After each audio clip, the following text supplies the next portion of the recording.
Behind me, I have the 2020 Tesla Model 3 that we had for about 6 months now. But the question is, do we regret buying this car? Now, most car reviewers only spend 10-15 minutes with the car and they do a lot of research on it. But today, I'm going to do a full in-depth review about the Tesla Model 3 to see if it's worth buying and you regret it from a Tesla owner's perspective. Let's start off with the exterior design language. You can see the front headlights are kind of Porsche-esque, and then the front is all very futuristic. This is to do with aerodynamics, which is a key feature in this car. If you walk around the side with me, you can see 3 main body lines, 1, 2, and 3, and mainly this gives a car a very aggressive look, even though it's still trying to be more budgetful or more cost effective. It still looks good, and around the back it still looks like a Tesla. I think a Tesla should be, especially with the trunk line going out to have better aerodynamics and efficiency when driving at highway speeds. Even though the car does look good, there are a lot of flaws with it. The early Model 3s were absolutely terrible paint defects, big panel gaps, and mainly general quality control problems. The later cars super improved in this department. However, they're still very bad. For example, we have with the bumper, we have a giant panel gap right here in between the fender and the bumper. That's about a pinky's width, but on the other side, it's basically different. On the lights, there's huge panel gaps, and as well as if you come over here to the front, you can see that between the door and the fender, there's a giant panel gap as well right there. And in some microscopic places, there are a lot of panel gaps, but as well as a lot of paint defects. So mainly, there are a lot of flaws in making this car production ready. Plastic, steel. They use a lot of materials in the structure of the Model 3, including those 3 things: aluminum, plastic, and steel. However, there is a huge flaw in losing aluminum. We got into a car crash incident right here, and it completely dented it, and that means we had to get it fixed, and it cost over $5,000 to fix. That is a huge issue with working with aluminum, and that is exactly why Apple products are so like the new iPad Pro is bending. It's because it's made of aluminum. Aluminum is super flexible, so it really dents easily, especially on a car like this. Just like the outside, the minimalistic feature as well carries into the inside. If you come in the inside, it looks very futuristic. All you can really see is a steering wheel, some levers on the outside of the steering wheel, and then this big 15-inch touchscreen. This touchscreen basically controls the entire of the car, the controls, the air conditioning, the heated seats. It basically is your main control panel of the Tesla Model 3. One feature is this roof here. These are 2 glass panels. However, they don't open. They don't open because of efficiency, and if they were open, that would cause drag. Despite being the budget Tesla, it is still very high quality in here. Everything you touch, everything is very high quality. The metals are very high quality, the plastics are very high quality, even everything on the door is very soft, and they use still a lot of high quality materials for a budget, cost effective car. Now this is the top of the line performance model, and with that you do get some perks like better power weight ratio, more horsepower, and as well as something called track mode. Track mode, mainly, what track mode is it gives the car increased performance on the track, and as well as only on the performance models, you do get a drift preset, which every single Model 3 owner should use.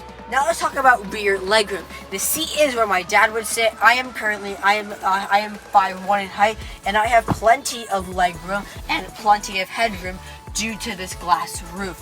Now I would think the glass roof would actually reduce the headroom, but it actually increases the headroom a little bit. And how comfortable I am is really nice. As I said, they redid the seat, so it is really comfortable here. And as well as it's just a nice place to be in the back seat. It's actually like a really comfortable place to sit. Additionally, there are heated rear seats and air conditioning vents in here. However, you can't control the air conditioning or the heated seats from the back seat. You have to ask the driver politely to change the temperature of the heated seat or change the temperature of the air conditioning. Now, I think that this is a huge flaw because I feel like that every single Model 3 or every single car in this class out there, Mercedes-Benz, BMW 3 Series, and Audi A4, you can control the air vents from the rear seat. I think this is an important feature because you wouldn't really want the driver to take their head off the road when you're sitting back here. So I feel like that they should have added some kind of button or knob or control for those features. Now, one of the main points, if you're actually going to be getting this car, is the accessories you're going to have to factor in. For example, charging it.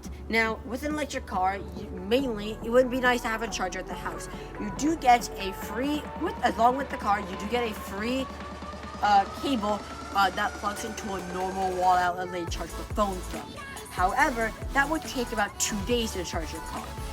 If you're going to be getting this car, a charger that I highly recommend is the Tesla the Tesla destination charger or the wall charger. This charges your car at around 48 miles an hour or 48 or 80 or something. It charges it fast, basically.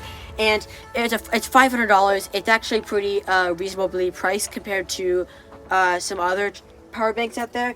And mainly, this is the 4-foot cable, and all you really have to do is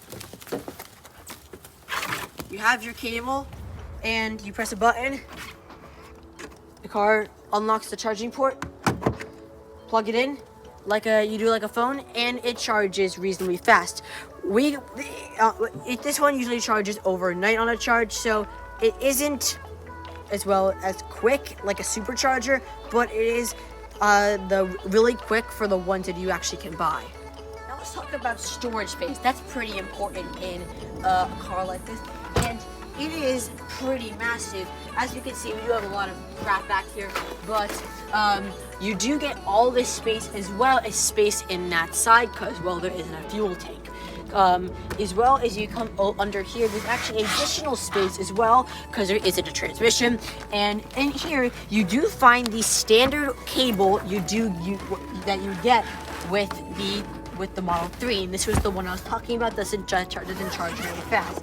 It's basically this that plugs into the wall, as you can see, and this charges the car at about 2 miles an hour, and it just takes a very long time. So I would only use this if you're going on a trip to like a rental house and they don't have a 1450 wall outlet, like a washer dryer outlet, and you might want to use this when you're like out on a camping trip or something.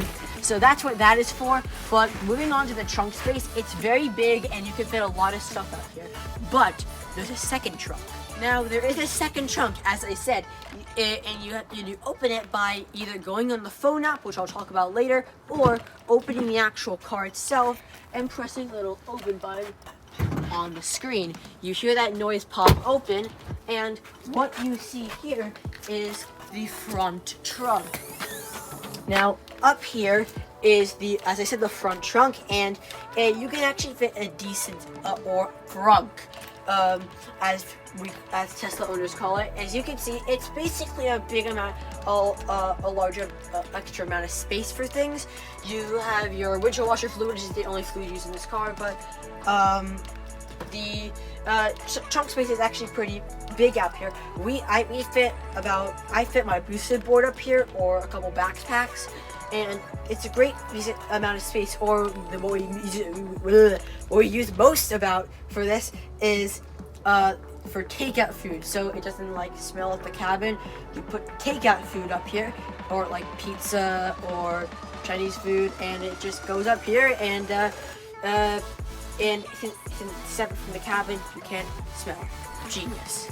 Let's talk about the key. Now, with the Model S and X, you do get like a little car key, as you saw in my Tesla Model S review video.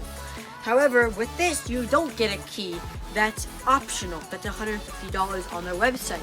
What the free options are is the phone app and two of these cards. It's like a hotel key card or a credit card, and there is a sensor up there. All you do to get in their car is tap it, horn honks, the wing mirrors fold out, and you can get in the Model 3. And to lock it, all you do is simply touch right there, and it locks. That's simple. Now, you may be wondering, how does that work? How does this key card unlock the Tesla? And it's basically simple. There's wire inside here that's programmed to the car, and since it is programmed to the car, that gives a signal to lock and unlock the key. However, you might be asking, what happens if you don't have your key card and you don't have your phone? How will it let you know the car is locked? Well, let me show you. The car is currently locked, as you can see, and I do not have the phone app or access to unlocking the car from the phone app. And as you can see, it senses that the key card is right near me. As you can see on the screen, I don't know if you can really see on the screen, it says tap key card to unlock. It senses that the key card is near, and that to unlock it with the key card. Now, as you can see, I have to prove that it's not there. I'm putting it there, and if I walk back up to the car, it still says tap key card to unlock. Anyways, moving on. Okay, basically, it's basically, that's how you know you need the car to unlock it. Or let's talk about the wheels on this car. These are the optional 19-inch sport wheels, and I love the look of these wheels. They are a really nice look to them. They look really futuristic. You have the standard Aero wheels or the 19-inch sport wheels. The one problem with these is that they're very easy to curb. You can see that we try to really take care of the rims on this car, but there's like a scuff there, there's a scuff there, and like they're really easy to curb. So and these are low profile tires, so that is one downside with them, but they look good. Now let's talk about the price of the Tesla Model 3. Now, as you may know, the Tesla Model 3 starts at $35,000, which is a pretty good deal. However, there are 3 trim levels you can choose: standard range, plus, long range, and performance. This car I am demonstrating right here is the Stealth Performance, which is a discontinued car. They only made them from 2018 and 2019, so this one is discontinued. This trim, the Stealth Performance, is discontinued. But the 3 you can have are the normal performance, the long range, and the standard range. The standard range is standard range plus is the base model, and the performance is the top line model. Now, there aren't really many differences between them. The only main huge difference with it is that it is maybe kind of options and the quality in the interior. I would say the standard range plus, you get less speakers, and the quality is, they don't get a lot of features as much as this one. But this one, the price of this one is around $60,000, so it is the top of the line. But I feel like that for that much money, I feel like it is definitely worth it.